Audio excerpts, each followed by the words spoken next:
Whew, that start of episode 23 of Summertime Rendering was both information dump and what the hell's going on.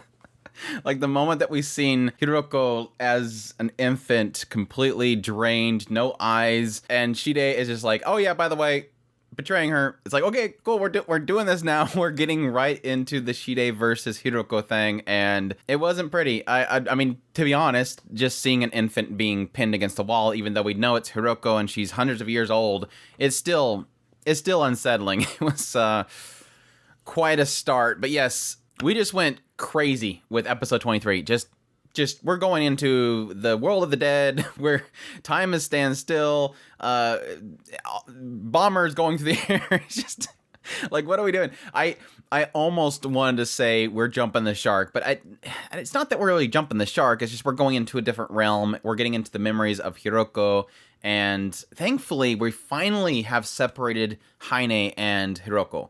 Because obviously, for the longest time, it's obviously difficult for me to talk about Hiroko when I keep saying Haine, but now we've established the two are separate. And it really does seem like it's going into the realm of Ushio herself having a part of Haine inside of herself. I've already kind of speculated on the idea that technically Ushio has been spawned from a fragment of Haine/Hiroko. And it does seem like that part of her is inside of Ushio, and they're able to speak to her. And really sad to kind of see her kind of apologizing for all she's done and what Ryunosuke said. Well, I'm getting ahead of myself, though. Yeah, starting out the episode, crazy. Yes, Shide basically saying, oh man, I thought I was a goner. He quickly takes Hiroko and says, I don't need you anymore. Your powers are gone. You don't even have your eyes. And now Shide is focused on getting Ushio. Ushio is the one that has the observer eye. And additionally, he claims, just like he thought, she is the egg. And the egg has awoken, claiming that power of love, the power of love has made you awaken.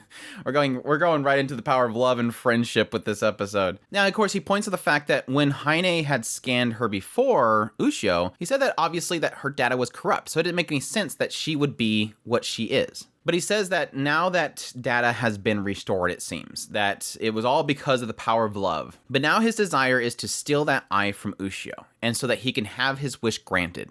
Which we find out later, based on what Ushio is saying, that when she scanned Shide, she's like, crap, this can't happen. What I seen, it just can't happen. His desire is to essentially erase existence, erase it all. Now, hopefully we don't get into the usual, oh, because war bad and mankind's evil and they're always destroying each other, so that's why I want to get rid of everything. I hope there's a significant thing back there, not just world bad, want to erase everything, erase all existence because why not? Because I hate everything. At this point, he does point out, the one time, the fourth reset, the fourth loop, I did manage to almost steal Shinpei's eye. But in this loop, the egg has yet to come. And I should be able to take it before Ushio gives it to Shinpei this time around. There's where I get into my whole theory. Well, I guess the whole infinite loop aspect is that it seems like right here he's playing out the idea that yes, Ushio has this eye. She is the egg. Eventually it matures or it fully manifests.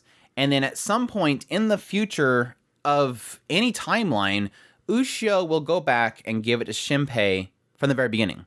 The whole shot that we see at the very beginning of the series of Ushio giving Shinpei the eye, that's the future Ushio trying to put things straight. Goes all the way back with this eye, the observer's eye, and gives it to him so that he can then use it throughout this entire series. And so I think that's what he means right here.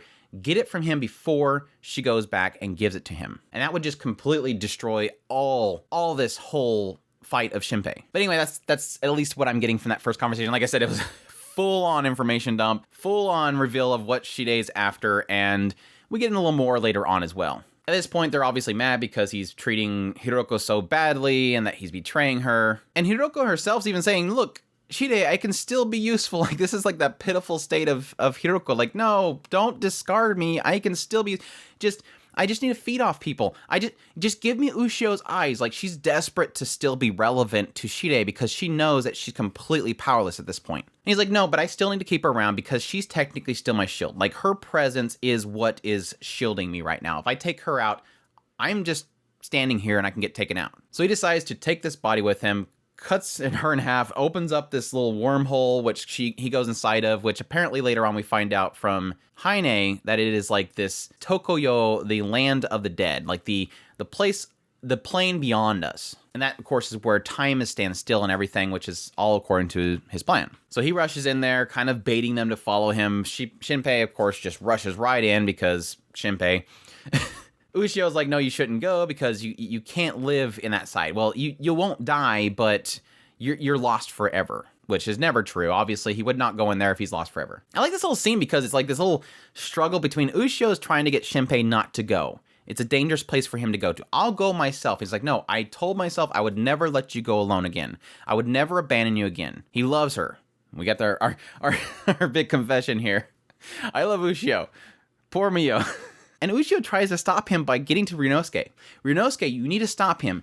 Take him back. And Ryunosuke says, no, I promised my sister that I would see this through. I would be basically abandoning what his sister wanted if he didn't do what Shinpei wanted to do. He's going to fulfill what he wants to do. But yeah, they go over there. Again, everything's time stands still. Water looks really weird. Ryunosuke ends up taking over Shinpei's body so they can kind of move around without the pain. We get a cute little scene between the two of them as we have like the formalities argument where Ryunosuke wants Shinpei to stop talking to him so formally because in Shinpei's eyes, Ryunosuke is older than him. He's been around longer. But yes, technically when he died, he was younger than Shinpei, so there's a little conflict in who's older or not. But it all kind of turns around to Ryunosuke being like, look, I'm going to start being less formal. We're going to be less formal to each other. I want to know more about you. It was a really cute little scene. I really do. I have grown to really love Ryunosuke. He's such a good boy. But no, eventually they hear a song.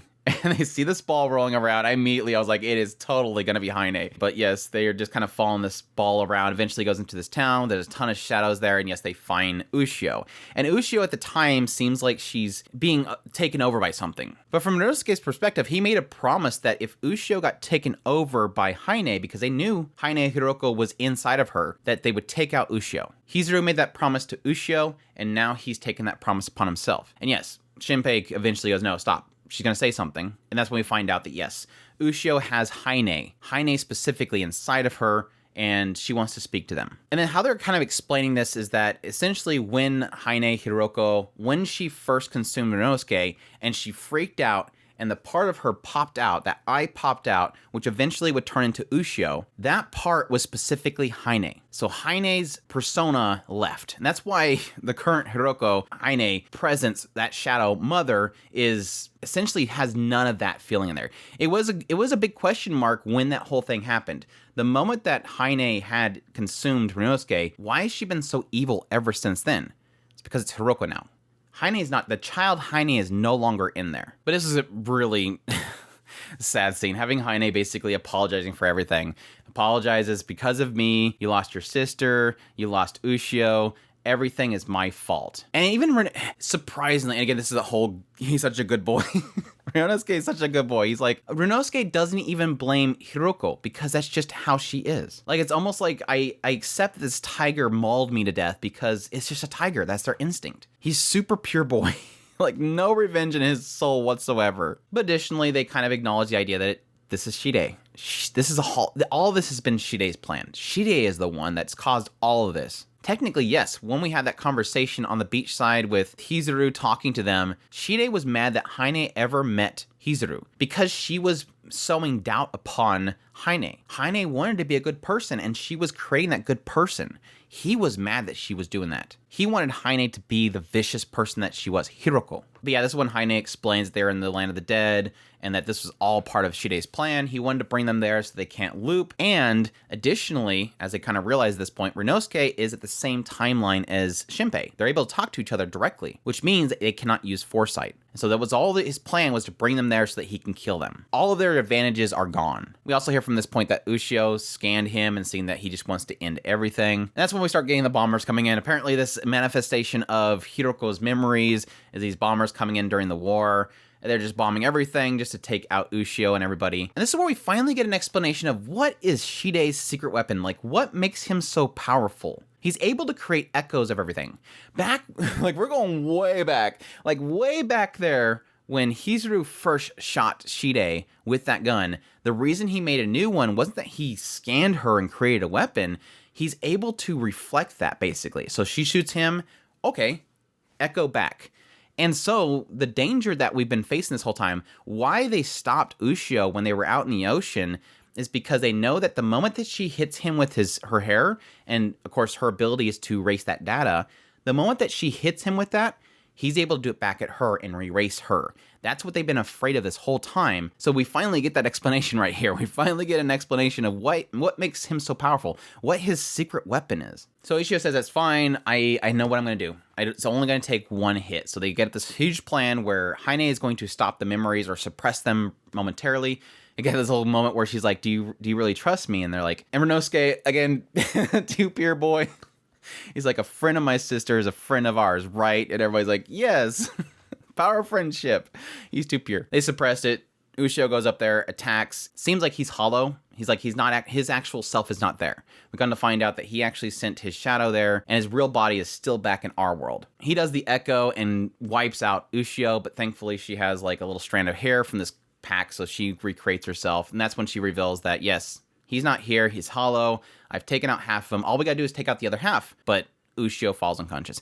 It was kind of interesting, and I don't know if anybody else has noticed this. Ushio looked younger. When she did the scan and she recreated herself and she's falling down and telling Shinpei that she's taken out half and that he's not there, she looked younger. So I don't know how that's going to play into things. It could be that it's similar to what happened with Haine. The moment that Haine lost both of her eyes, she became an infant.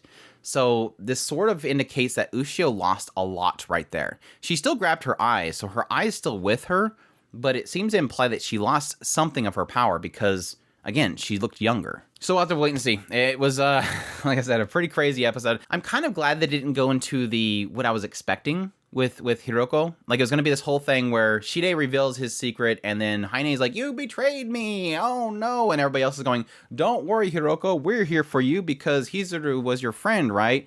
It really just does turn it into an aspect of that. You just have this selfish Hiroko side and the more childlike Haine side. The Haine is a child. She didn't want any of this stuff. Hiroko wanted this, and Shide used that. So we just basically separate it rather than have to try to convert it. Now, if it still turns into them trying to save Hiroko in the end, could be, but still, right now, what we've kind of done is just separate the two of them. Again, like I said, the reveals around Shide, I hope it's not as simple as I want to see the world burn because mankind evil and I'm tired of it. One thing that I forgot to mention is that Hiroko, at the moment that Shide opened up the portal, she said, no, not right now. If I go back in this body, and then it cuts it off.